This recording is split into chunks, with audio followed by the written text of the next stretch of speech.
idea a long time ago to work on a story that the both of us had come across at different points in our lives, titled Emil and the Detectives by Eric Kastner, a German writer. Initially, it was published in 1929.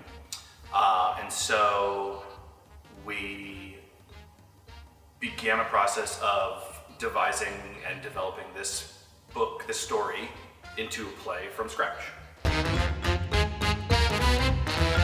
It's an adventure story. It's kids that, it's all about the journey as kids that we can take in, like playing with each other, meeting new friends.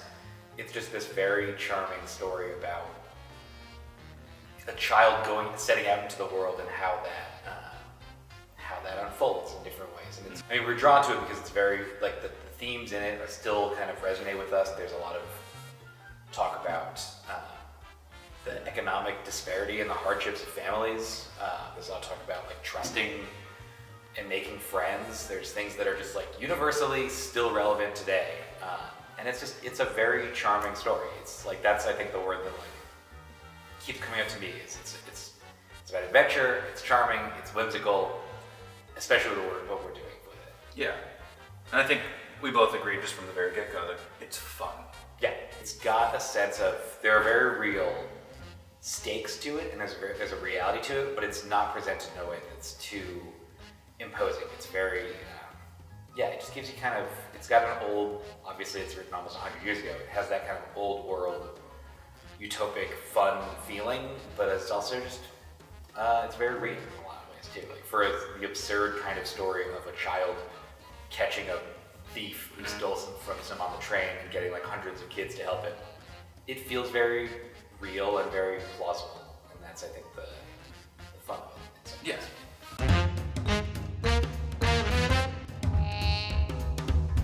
It is an adventure. It doesn't pander to children. It doesn't talk down to them. Right. To try and say like, oh, you need a watered down version of something to make a story make sense to you. So much of that is about like what are we giving to kids as art that's for them and art that they need in their lives. And so what we're doing is giving them a show that's not bright, colorful, sing-song, like kind of spoon-fed morals. It's a story that's feels very grounded, but has a lot of whimsy, has a lot of, I think what we come up with in our workshop is a very dynamic show that, like, for what we're saying, we're actually creating a very visually stunning and fascinating world for this adventure. Yeah.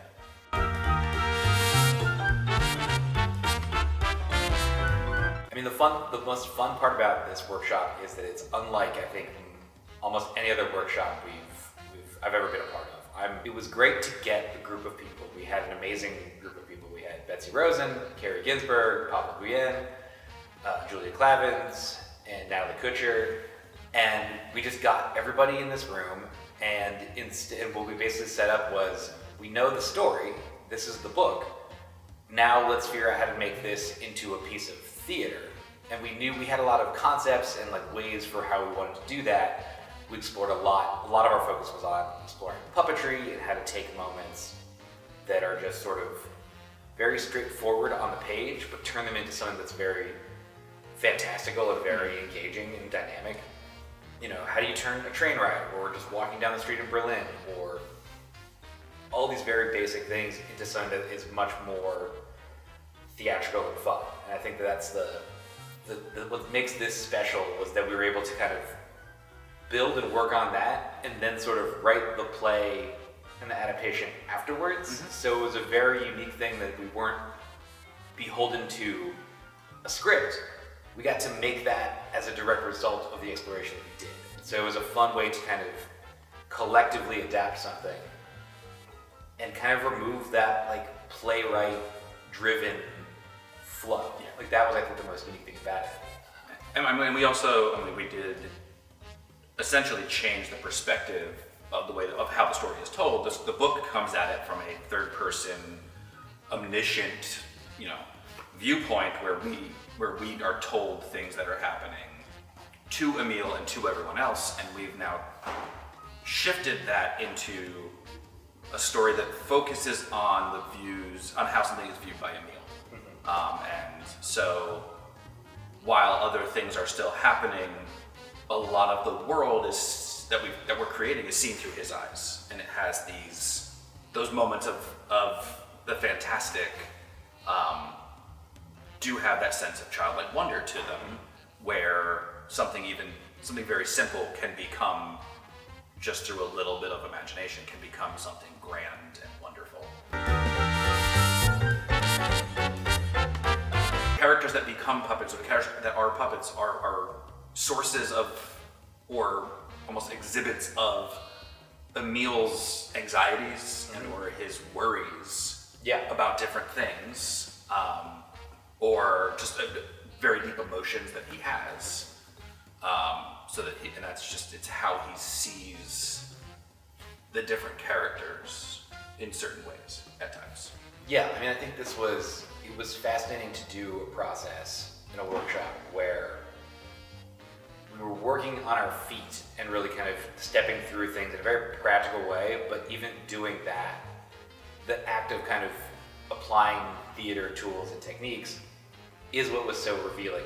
That was so much more interesting than just sitting around and reading the script over and over. It was because we were able to see like the physicality and what that meant to things, or we were able to see like there's those little bits of exploration already showed us so much about how this is a strong piece of theater, not just a great story, but a strong piece of theater.